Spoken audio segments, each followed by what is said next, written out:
All right, thank you very much, Mr. Hernandez.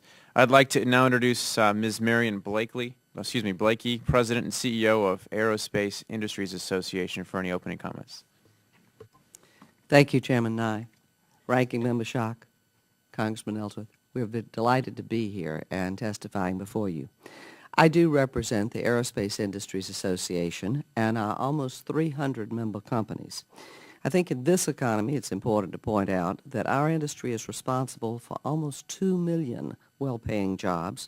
We had $95 billion in exports last year, and that contributed to a positive foreign trade balance of $57 billion. That's the largest for any manufacturing sector. The aerospace industry has a very keen interest in the small business innovative research and small business technology transfer programs. In fact, the major part of AIA's membership are the 175 small companies that make up our Supplier Management Council.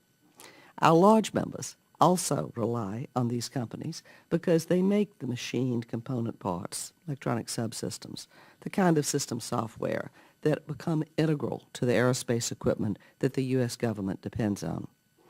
And our large companies understand that SBIR is often what gives their smaller partners the ability to be innovative and to bring the best work into these large projects.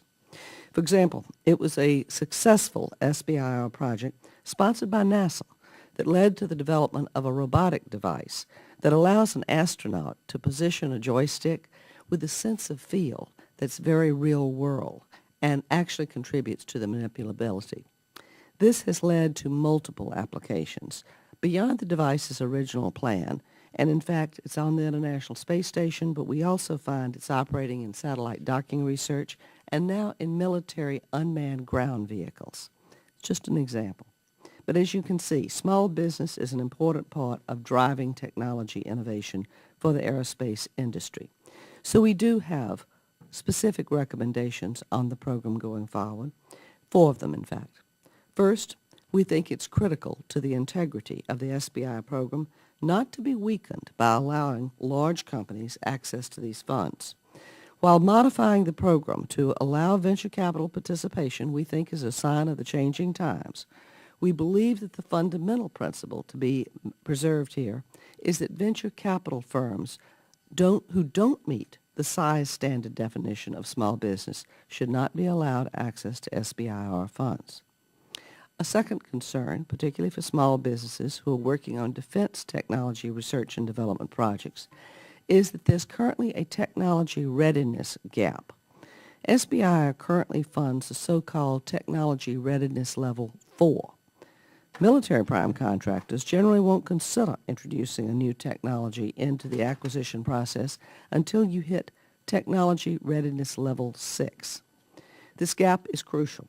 It stands between pure research and development and the rubber hits the road activity of testing, evaluation, and manufacturing that represents the real maturation of technologies that go from prototypes to actual production.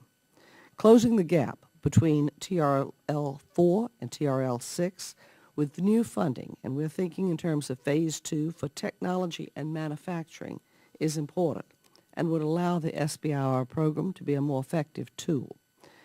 Thirdly, I think everyone on the subcommittee is well aware of the technological advances that the program has spurred, but it's only allocated 2.5% of the federal R&D budget. We recommend that figure be increased to 5% of the total eligible R&D funds. In addition, to take into account 15 years of inflation, we recommend that the award levels be increased to $250,000 for Phase 1 and $2 million for Phase 2 awards. My final recommendation this morning deals with extending the authorization period for the program.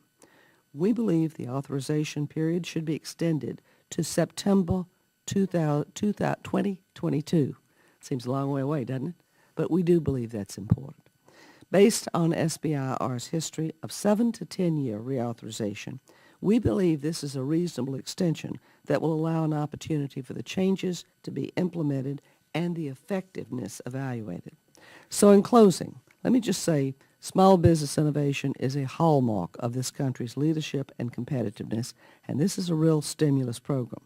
These programs are often the only game in town for small business when it comes to government funding, and we believe a strong reauthorization bill focused on the current realities will help this program keep pace with economic and technological innovation, change, and yield untold results. Thank you very much.